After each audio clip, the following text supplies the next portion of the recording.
사도행전 18장 24절에서 28절까지의 말씀 보겠습니다. 알렉산드리아에서 난 아볼로라 하는 유대인이 에베소에 이르니 이 사람은 언변이 좋고 성경에 능통한 자라. 그가 일찍이 주의 도를 외워 열심으로 예수에 관한 것을 자세히 말하며 가르치나 요한의 세례만 알 따름이라. 그가 회당에서 담대히 말하기 시작하거늘 브리스길라와 아굴라가 듣고 데려다가 하나님의 도를 더 정확하게 풀어 이르더라. 아볼로가 아가야로 건너가고자 하므로 형제들이 그를 격려하며 제자들에게 편지를 써 영접하라 하였더니 그가 감의 은혜로 말미암아 믿은 자들에게 많은 유익을 주니 이는 성경으로서 예수는 그리스도라고 증언하여 공중 앞에서 힘있게 유대인의 말을 이김이로라. 아멘. 바울의 전도 사역에 관한 행적을 기록하고 있는 누가는 바울의 입술을 통하여서 바울의 사역을 도운 많은 사람들의 이름과 또 그들의 헌신을 사도행전 안에 기록을 하고 있습니다. 근래에 지금 저희가 17장, 18장 찾아보면서 바울의 동역자로 나온 사람이 브리스길라와 아굴라, 그리고 또 오늘 본문에 나오고 있는 아볼로입니다. 이런 모든 동역자들이 주께 헌신된 자들인데 오늘 저희는 헌신이라고 하는 주제에 맞추어서 말씀을 함께 살펴보도록 하겠습니다. 바울은 주님께서 환상 가운데 나타나셔서 내가 너와 함께하니 두려워하지 말라라고 하는 말씀을 주심으로 인하여서 그 말씀에 힘을 얻어 고린도에서 1년 6개월 동안 말씀을 가르치는 사역을 하게 됩니다. 이때 고린도에서 만난 사람이 바로 브리스길라와 아굴라입니다. 이들은 로마에서 살고 있다가 유대인 추방 칙령에 의해서 쫓겨나서 고린도로 온 사람들입니다. 마침 바울과 같이 천막 만드는 생업을 하는 사람들이라 바울이 이들 부부와 함께 천막을 만들어 생업을 하면서 또 함께 복음을 전하는 사역을 같이 해 나가게 되었습니다. 바울은 고린도에서 사역할 때에도 유대인들의 방해와 회방을 많이 받습니다. 그러나 바울의 사역이 힘을 얻으니까 어떻게 대응하지 못하고 있다가 기회를 찾게 됐습니다. 그것은 이 고린도가 있는 아가야 지방에 갈리오라고 하는 총독이 새로 오게 되었는데 그 총독에게 재판을 청하게 되어서 결국 그 재판을 통하여 바울의 잘못됨을 고발하고 그리고 고린도에서 쫓아내고자 하는 계획을 세우게 됩니다. 그러나 이 갈리오 총독이 너희 유대인들끼리의 문제가 아니냐, 나는 이 일에 관여하지 않겠다 하고는 재판을 받아들이지 않습니다. 그리고 이에 격분한 유대인들이 회당장 소스데네를 붙잡아다 때리죠. 이러한 소동과 이제 폭동이 일어나자 이제 얼마 되지 않아 바울은 고린도를 떠나서 에베소로 가게 됩니다. 근데 이 에베소로 갈 때 혼자 가지 않고 브리스길라와 아굴라에게 같이 가자 이렇게 이야기해서 이 브리스길라와 아굴라 부부를 데리고 에베소로 가게 됩니다. 누가는 또 한 명의 동역자인 사람을 설명하고 있는데 아볼로입니다. 이 아볼로는 오늘 말씀에서 보듯이 알렉산드리아 출신입니다. 당시 이 3대 철학 도시가 있는데 바울이 지나온 아테네 그 도시와 또 바울이 태어난 고향 다소, 그리고 이 아볼로가 태어난 고향 알렉산드리아, 이 세 도시가 헬라 철학의 유명한 도시에 속하고 있습니다.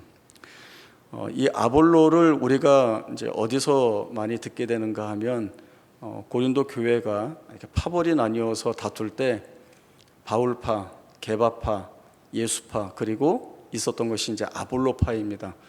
어떻게 이 아볼로가 고린도 교회에 가서 아볼로의 의도는 아니지만 어떻게 이 고린도 교회에 있게 되었는가 설명이 좀 필요합니다. 바울이 브리스길라와 아굴라를 데리고 이제 에베소에 갔는데 바로 이 알렉산드리아 출신 이 아볼로가 이 아굴라하고 아볼로가 계속 헷갈릴 수 있으니까 여러분 잘 들으셔야 됩니다. 이 에베소에 왔다가 이제 만나게 됩니다. 그런데 이 성경이 아볼로를 어떻게 설명을 하고 있는가 하면 언변이 좋고 이것은 학문의 깊이가 깊은 사람이다라고 하는 뜻입니다. 그리고 성경에 능통한 자다라고 하는데 그것은 그 당시에 있었던 구약 성경에 능통했다라고 하는 의미입니다. 이 아볼로가 예수에 관한 도를 일찍이 듣고 믿어서 예수에 관한 것을 아주 열정적으로 말하고 가르칩니다. 그런데 오늘 본문에 나와 있듯이 그런 그가 요한의 세례밖에는 알지 못하였다 이렇게 말씀이 됩니다. 그 요한의 세례밖에는 알지 못하였다라고 하는 것은 구약에 능통한 자이기 때문에 구약 성경에 예언된 그리스도의 탄생과 또 사역과 또 죽음과 부활에 관한 것을 잘 알고 있기는 하는데 그러나 이 예수가 그 메시아 그리스도인 것은 알지 못하는 거죠. 그 모습을 본 브리스길라와 아굴라가 이 아볼로를 데려다가 예수 그리스도에 관한 내용을 자세히 풀어 가르치게 됩니다. 그리고 이제 아볼로는 거기에서 참다운 복음의 내용을 접하게 되고 더욱더 깊은 신앙의 자리로 가게 됩니다. 그러다가 브리스길라와 아굴라는 고린도에서 에베소로 나왔는데 바울을 쫓아 이 아볼로가 어떤 이유에서인지 아가야로 자기가 들어가겠다라고 하니까 이 브리스길라와 아굴라가 그러면은 고린도에 있는 우리 형제들에게 가라 이렇게 해서 추천을 받아서 고린도에 들어가서 고린도 교회에 속하게 되고 거기에서 사실은 목회 사역을 이 아볼로가 하게 된 것입니다. 누가는 이러한 브리스길라와 아볼로의 모습들을 그려내면서 이들의 어떤 공통점을 보자라고 한다면 헌신이라고 하는 부분에 그 초점을 맞추고 있습니다. 물론 이들이 이런 헌신을 했다라고 하는 것은 드러나지 않지만 그러나 이들이 바울과 함께하는 자신의 삶 가운데에서 그들이 자신들의 삶에 어떤 기준에 입각해서 살아가고 있는가, 자신들의 삶에 어떤 가치를 부여하고 또 살아가고 있고 그 안에서 어떤 결정을 내리고 있고 이런 모습들을 보이면서 그들이 하나님의 일에 헌신된 자들이라고 하는 부분들을 분명하게 보여주고 있습니다. 사실 브리스길라와 아굴라는 로마에서 살고 있다가 고린도로 와서 사실은 정착한 지 오래되지 않았는데 바울이 주의 사역을 위해서 같이 가자 하니까 다시금 고린도에서의 모든 삶을 내려놓고 바울을 쫓아 나서게 됩니다. 사실 쉽지 않은 일들이죠.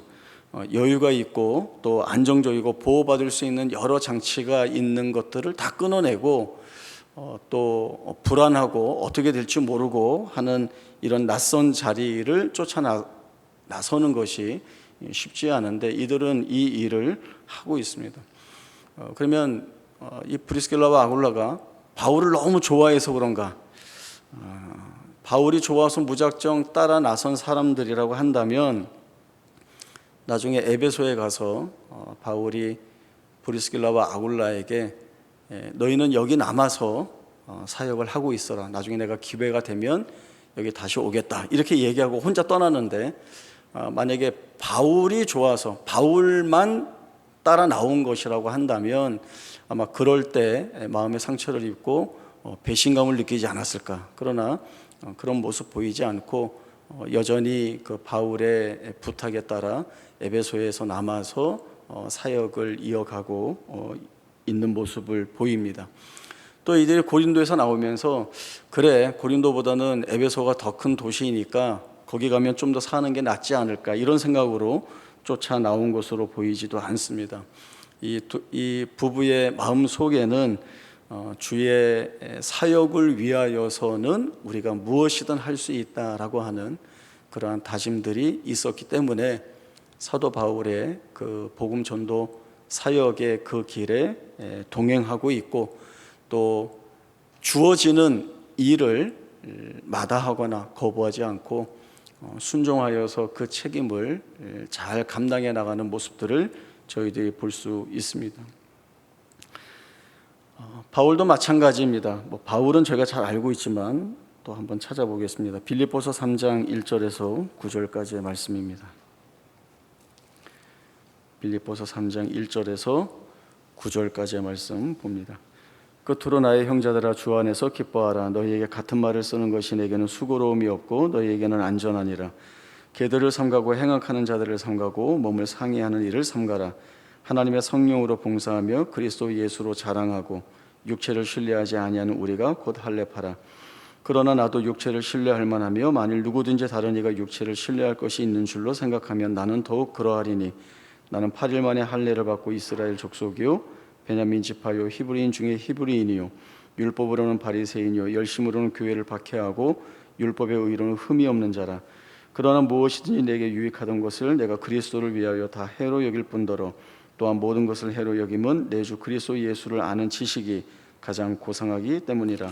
내가 그를 위하여 모든 것을 잃어버리고 배설물로 여김은 그리스도를 얻고 그 안에서 발견되려 함이니, 내가 가진 의는 율법에서 난 것이 아니요 오직 그리스도를 믿음으로 말미암은 것이니 곧 믿음으로 하나님께로부터 난 의라. 바울은 나에게도 육체적인 자랑할 것들이 많이 있었다라고 하는 이야기를 하고 있습니다. 그러면서 8일 만에 할례를 받고 이스라엘 족속 베냐민 지파, 또 유대인 중에 유대인, 그리고 율법으로는 바리새인이요 교회를 핍박하고 율법의 의로는 흠이 없다라고 하는 이러한 이야기를 하고 있습니다. 그러나 바울은 이 모든 것들을 해로 여기고 배설물로 여기는 것은 예수 그리스도를 아는 것이 나에게 가장 큰 기쁨이고 그것이 하나님께서 내 안에서 이루신 의라는 고백을 하고 있습니다. 이 바울의 고백은 어디까지 가는가 하면, 살든지 죽든지 내 안에서 그리스도를 존귀하게 하려 하나니 그러므로 내가 사나 죽으나 다 주의 것이로다 라고 하는 고백을 하는 자리까지 나아가게 됩니다. 이러한 고백을 통하여서 바울의 삶과 사역을 보게 되면 이 바울이 얼마나 간절한 마음으로 또 주의 사역에 임하고 있고 자신의 삶을 헌신된 마음으로 드리고 있는가라고 하는 부분들을 볼 수가 있습니다. 브리스길라와 아굴라가 이 바울과 함께 하면서 얻게 되는 세상적 이익은 아무것도 없는 것 같습니다. 오히려 어떤 면에서는 더 많이 손해를 보고 잃어버린 것들이 많이 있고 또 불안하고 두려운 자리에 나아갈 수밖에 없는 상황이지만, 그럼에도 이들이 바울과 함께 하는 것은 바울이 지니고 있는 고백처럼 그들의 삶에 예수를 가장 귀하고 소중한 하나님으로 고백하고, 또 주님의 이 땅에 남겨주신 사역을 자신들의 삶 가운데에서 이루어내는 것이 자신들에게 가장 복된 내용이라는 것들을 고백하고 있기 때문에 그렇습니다. 우리에게도 이 같은 고백이 있기를 소망을 합니다. 우리도 브리스길라와 아굴라처럼 모든 것들을 다 버리고 또 주를 따르고 살아가는 것이, 또 바울처럼 담대한 믿음의 고백을 가지고 주님만을 위한 삶을 살아가고 싶다라고 하는 마음들을 저희들이 갖습니다. 그러나 이 현실들이 만만치 않습니다. 내가 스스로 보기에도 정말 내가 주 앞에 헌신된 자로서 살고 있는가라고 한다면 쉽게 답을 할 수 없을 때가 있기도 합니다. 우리는 먼저 이 부분부터 생각을 해봐야 합니다. 그래도 내가 하나님의 말씀에 순종하고 또 하나님께서 내게 맡겨주신 성도의 삶을 살아가면서 내가 하나님의 일에 헌신하는데 이 헌신의 근거가 어디에 있는가라고 하는 것입니다. 우리는 헌신이라고 하면 그 말이 가지고 있는 의미대로 온 마음과 힘을 다하여서 섬기고 또 애쓰는 것인데 그러다 보니까 이제 내가 무언가를 한다라고 하는 것에 집중할 수밖에 없습니다. 내가 열심히 하고 내가 이루어내고 또 내가 해서 뭔가 소기의 목적을 달성하고 이런 쪽으로 생각을 일단 하게 되죠. 또 뭐가 있냐면 성경 많이 읽고 기도 많이 하고 또 찬송 많이 부르고 또 구제 많이 하고 내가 이렇게 해서 헌신을 한다라고 하는 것들이 사실은 제일 쉽게 생각이 되어지는, 그리고 또 그렇게 하는 것이 바른 헌신이 아닌가라고 하는 생각들도 해보게 됩니다. 그러나 그 헌신이 바른 헌신인가라고 할 때 그렇게 헌신한 사람의 삶에서 무엇이 드러나는가라고 하는 것들을 볼 수 있어야 합니다. 그렇게 내가 열심히 애쓰고 노력하고 열심히 이루어서 주의 일을 한다고 하는 사람에게서 불이나 또 독선이나 아집이나 다른 사람들을 인정하지 않고 폄하하는 일들이 일어난다고 한다면 그것은 바른 헌신자의 삶의 모습은 아닙니다. 주님께서 그런 말씀하셨죠. 나더러 주여 주여 하는 자들이 많이 있다는 겁니다. 찾아와서 내가 주의 이름으로 귀신을 쫓아내고 내가 주의 이름으로 많은 권능을 행하지 아니하였습니까? 라고 하지만 주님이 그들에게 하신 말씀은 불법을 행하는 자들은 내게서 떠나가라 라고 하는 말씀이었습니다. 그들이 하는 것들은 다 모두가 주님을 쫓는 자들이라면 당연히 해야 하는 일들이 아닌가라고 하는 거죠.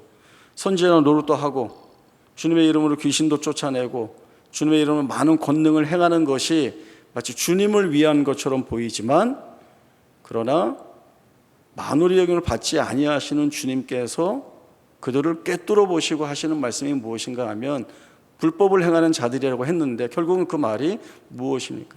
너희가 주님의 이름으로 했다고 하지만 그것은 주님의 이름으로 한 것이 아니다라고 하는 것입니다. 자기를 위해서 이 일을 한 것이죠. 그리고 주신 말씀이 반석 위에 세운 집, 모래 위에 세운 집에 대한 말씀을 주시면서 우리가 헌신된 자로서 주의 일을 위하여 부름받고 그 일을 하는 사람들이 어디에 무엇에 근거를 두어야 하는가라고 하는 분명한 말씀들을 우리에게 보여주고 있습니다. 신약성경 히브리서 11장 말씀도 한번 찾아보겠습니다. 히브리서 11장 8절에서 19절입니다.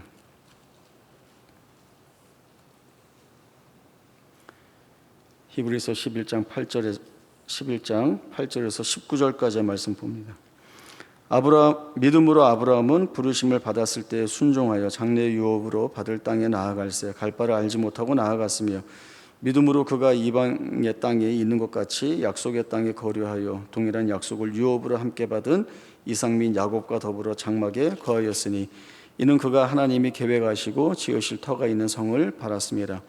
믿음으로 사라 자신도 나이가 많아 단산하였으나 잉태할 수 있는 힘을 얻었으니 이는 약속하신 이를 미쁘신 줄 알았습니다. 이러므로 죽은 자와 같은 한 사람으로 말미암아 하늘의 허다한 별과 또 해변의 무수한 모래와 같이 많은 후손이 생육하였느니라. 이 사람들은 다 믿음을 따라 죽었으며 약속을 받지 못하였으되 그것들을 멀리서 보고 환영하며 또 땅에서는 외국인과 나그네임을 증언하였으니 그들이 이같이 말하는 것은 자기들이 본향 찾는 자임을 나타냄이라. 그들이 나온 바 본향을 생각하였더라면 돌아갈 기회가 있었으려니와 그들이 이제는 더 나은 본향을 사모하니 곧 하늘에 있는 것이라. 이러므로 하나님이 그들의 하나님이라 일컬음 받으심을 부끄러워하지 아니하시고 그들을 위하여 한 성을 예비하셨느니라. 아브라함은 시험을 받을 때에 믿음으로 이삭을 드렸으니 그는 약속들을 받은 자로 돼 그 외아들을 드렸느니라. 그에게 이미 말씀하시기를 내 자손이라 칭할 자는 이삭으로 말미암으리라 하셨으니 그가 하나님이 능히 이삭을 죽은 자 가운데서 다시 살리실 줄로 생각한지라. 비유컨대 그를 죽은 자 가운데서 도로 받은 것이니라. 여기서 믿음으로 아브라함이라고 하는 말씀을 주시고 있습니다. 아브라함이 부르심을 받았을 때 순종하여 장래 유업으로 받을 땅에 나아갈 바를 알지 못하였지만 그러나 그가 나아갔습니다. 그것을 믿음이라고 하는 자리에서 하였다라고 이 히브리서가 말씀을 하고 있고, 또 그가 이방의 땅에 있는 것 같이 약속의 땅에 거류하여 동일한 약속을 유업으로 받은 이삭 야곱과 더불어 장막을 거하였으니 이는 그가 하나님이 계획하시고 지으실 터가 있는 성을 바랐다라고 하는 것도 그가 믿음으로 했다라고 이야기를 합니다. 그리고 아브라함이 이삭을 바친 것도, 하나님 앞에 드린 것도 그가 믿음으로 했다라고 하는 이 말씀을 하고 있습니다. 아브라함이 자기가 훌륭해서 이러한 것들을 다 알고 이해하고 그리고 했던 것이 아니라 하나님께서 그의 전 생애에 간섭하시고 이끌어 오시는 가운데 하나님이 이루어내시는 일들이 무엇인가를 보게 하시고 그 하나님에 대한 믿음을 갖게 하신 것입니다.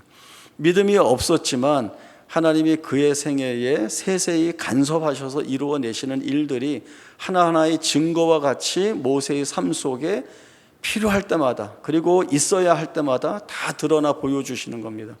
그것들이 모여서 아브라함이 이 하나님에 대한 믿음을 고백할 수 있는 자리까지, 그리고 믿음으로 행할 수 있는 자리까지 나오게 하신 것이죠. 그것이 하나님께서 아브라함을 위하여 행하신 놀라운 일입니다. 그가 훌륭해서가 아니라, 그가 할 수 있는 일이어서가 아니라 하나님이 그를 다듬어 만들어내셔서 이렇게 히브리서에서 믿음으로 그가 행했다라고 하는 이 말씀에 부끄러워하지 않을 삶이 되게 하신 하나님의 역사가 그 아브라함에게 있었음을 이 히브리서가 본격적으로 고백을 해주고 있는 것입니다. 이 아브라함이 하나님께 부름을 받고 그리고 100세의 이삭을 낳고 그리고 이 이삭을 바칠 때가 되어서야 내가 이제야 하나님 경외하는 줄을 알겠노라 라고 하는 말씀을 듣게 됩니다. 그 수십 년의 세월 동안 하나님께서 이 아브라함의 삶에 아브라함의 하나님으로 찾아오셔서 그를 바꾸어내시고 또 그로 하여금 이 믿음 있는 고백과 행동들을 할 수 있도록 만들어내신 것이 바로 하나님의 역사입니다. 마찬가지로 우리가 바른 헌신의 고백을 할 수 있다라고 한다면 그것은 우리가 준비되어서 그리고 우리 스스로 뭔가를 할 수 있는 능력이 있어서가 아니라 하나님이 바른 헌신의 고백을 가지고 주의 일에 애쓸 수 있도록, 주의 일에 충성할 수 있도록 하나님이 우리를 아브라함처럼 다듬어 내시고 우리를 이끌어 오신다는 것이 바로 이 헌신이 갖는 가장 중요한 의미입니다. 어렸을 때 교회에서의 기억을 돌아보면 한 달에 한 번씩 주일 오후 예배 때, 저녁 예배 때 헌신 예배가 있었던 것으로 기억이 됩니다. 그래서 어느 달은 남전도의 헌신 예배, 그 다음 달은 여전도의 헌신 예배, 청년 헌신 예배, 중고등부 헌신 예배, 교사 헌신 예배, 끝없이 헌신을 이제 강조하고 또 그래야 한다라고 하고 그렇게 예배를 드렸습니다. 우리 성도들에게 헌신은 대단히 귀한 것입니다. 또 반드시 우리가 하나님 앞에서 맡겨진 책임과 사명들을 감당한 일들을 우리가 이 헌신을 통하여서 하는데 무엇보다 중요한 것은 바로 이 바른 헌신을 위하여 하나님께서 내 생애를 다듬어 가고 계시고 그리고 그 안에서 훈련시켜 주고 계시다라고 하는 사실들을 저희들이 기억해야 합니다. 우리는 헌신한다 하면서도 숱한 시행착오들을 거칠 것입니다. 내가 열심히 했는데 그 일이 헛되어지는 것도 보게 될 것이고 또 하나님이 일하실 때 그 하나님이 어떤 일들을 이루어내시는가를 보게 하셔서 우리로 하여금 은혜를 고백하게도 하실 것입니다. 좋은 결과가 있어야 우리가 헌신을 잘했다라고 하는 것도 아니고 좋지 않은 결과가 있어서 우리가 헌신을 잘못했다라고 하는 것들도 아닙니다. 어디에서든 하나님은 우리를 통하여 일하시는데 거기에서 하나님이 은혜로운 일들을 만들어내시는 주체가 되신다는 사실들이 오히려 우리로 하여금 큰 은혜의 고백을 하게 합니다. 어떻게 보면 바울은 가는 곳마다 쫓겨났죠. 그리고 또 시끄러워지면 마치 도망 나오듯이 여러 도시들을 다 도망 나오게 됩니다. 그리고 우리가 생각하는 것보다 훨씬 좀 많은 결실도 맺지 못했습니다. 마음의 상처를 입기도 하고 두려워하기도 하고 나약해진 때도 있었지만 결국 이 바울에게도 이 사역의 시간과 과정들이 하나님께서 그 바울에게 개입하셔서 그를 다듬어내시고 단련시키시는 시간으로 삼아가시는 모습들을 저희들이 보게 됩니다. 그렇게 바울의 삶에서 일하신 하나님이 오늘 우리의 삶에서도 저희들을 그렇게 훈련을 시키십니다. 우리에게도 시간이 많이 걸리고 또 우리도 여러 과정들을 통하여서 우리의 틀린 것들을 잡아내야 하기도 하고 또 우리도 헤매기도 하고 또 우리가 했지만 뒤집어내야 하는 일들도 있고 잘못해서 마음 아파하고 다시 해야 하는 일들도 있습니다. 그러나 하나님이 그거 다 허용하시죠. 허용하시면서 우리에게 말씀 주시고 하는 것들이 무엇입니까? 하나님이 이 일을 주도하고 계시다는 것, 우리는 그 일에 부름받고 있다는 것, 부름받은 자에게 가장 필요한 것이 충성이라고 하는 겁니다. 그 충성이라고 하는 것은 이 고백이 담겨야죠. 내가 하는 것이 아니라 하나님이 하시는 겁니다 라고 하는 것, 그리고 하나님이 이루어내시는 일들이 가장 선한 일들이고 그 일을 위하여 쓰임받는 내 삶이 가장 복되다는 고백, 이 여러 과정과 오랜 시간을 통하여 하나님은 나 한 사람이라고 하는, 하나님이 보실 때 천하보다 귀한 영혼으로 하나님이 나 한 사람을 그렇게 다듬어 내시고 만들어 가시는 은혜들을 우리의 삶에 주신다는 겁니다. 바울이 고린도에서 들었던 그 귀한 말씀, 주님께서 내가 너와 함께하니 두려워하지 말라라고 하는 말씀이 오늘 우리에게도 격려가 되고 위로가 되는 말씀으로 다가오기를 원합니다.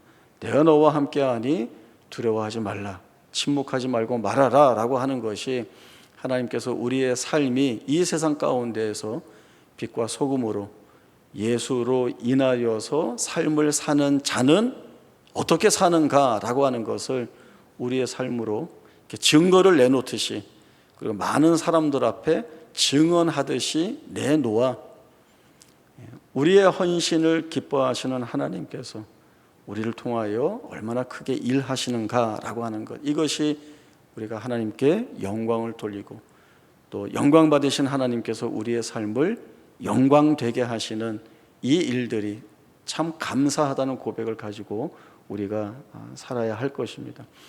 그런 면에서 우리가 하나님 앞에서 거룩한 하나님의 자녀로 사는 것, 또 이 세상 가운데에서 신자로 사는 것 실패하지 않고 무너지지 않을 것입니다. 그렇게 살게 하실 것이고, 그리고 세상 앞에 보란듯이 우리를 하나님의 자랑거리로 내놓아 하나님도 그렇게 우리를 내 자랑이다, 내가 마음껏 자랑할 수 있는 존재다라고 하는 것으로 우리를 드러내실 것입니다. 이 귀한 은혜가 우리의 심령 가운데 채워지고 그리하여서 헌신된 자로서의 복된 생애를 살아낼 수 있기를 바랍니다. 기도하겠습니다. 하나님 아버지의 은혜를 감사합니다. 영원전에 주의 백성으로 자녀로 택하여 주시고 오늘도 하나님의 은혜로 살아가는 자임을 고백해 하시니 참 감사합니다. 우리가 우리의 마음대로, 우리의 생각대로, 우리의 뜻대로 하고자 한다면 우리가 자랑할 것이 없지만, 그러나 예수 그리스도를 근거로 하여 그 주님께서 우리와 함께 하시면서 우리에게 드러내시는 일들이 있을 때에 우리는 헌신자로 온전히 그리고 바로 세워질 수 있습니다. 이 헌신의 자리가 우리에게는 가장 기쁜 자리요 복된 자리임을 고백합니다. 우리의 모든 것들을 다 내려놓고 주께서 우리에게 맡겨주신 일들을 믿음을 가지고 행해 나갈 때에 하나님의 영광을 위하여 살아가는 자 되게 하시고 또 주의 열망을 위하여 사는 자 되게 하실 것을 믿습니다. 이 믿음 가지고 나아가오니 저희들 붙들어 주시고 함께 하셔서 주의 복음을 이 세상 앞에 증언하는 자로 부끄럽지 않게 살아갈 수 있는 우리 모두가 되게 하여 주옵소서. 감사드리며 거룩하신 예수님의 이름으로 기도하옵나이다. 아멘.